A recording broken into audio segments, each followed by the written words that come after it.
நான் அது பற்றி விரிவாக போக நேரம் இல்லை.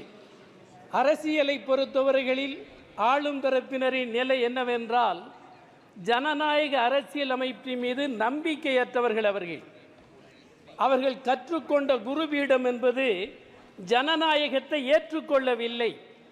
ஜனநாயகம் என்பது இந்திய சரக்கு அல்ல, அது அந்நிய சரக்கு என்று சொல்லிக் கொடுத்தார்கள். எனவே ஜனநாயகத்தை ஏற்க இயலாத பாடத்தை படித்து வந்திருக்கிறார்கள் அவர்கள். அதனால் என்ன செய்கிறார்கள்? ஜனநாயக அரசியல் அமைப்பை பயன்படுத்தியே ஜனநாயகத்தை தகர்த்து கொண்டிருக்கிறார்கள். அந்த வேலையைத்தான் ஆளுங்கட்சியினர் செய்தார்கள். இதை மக்கள் அங்கீகரிக்கவில்லை என்பதுதான் தீர்ப்பு. ஜனநாயகம் என்பது என்ன? எதிர்த்தரப்பை வென்று எடுப்பதுதான் ஜனநாயகம்.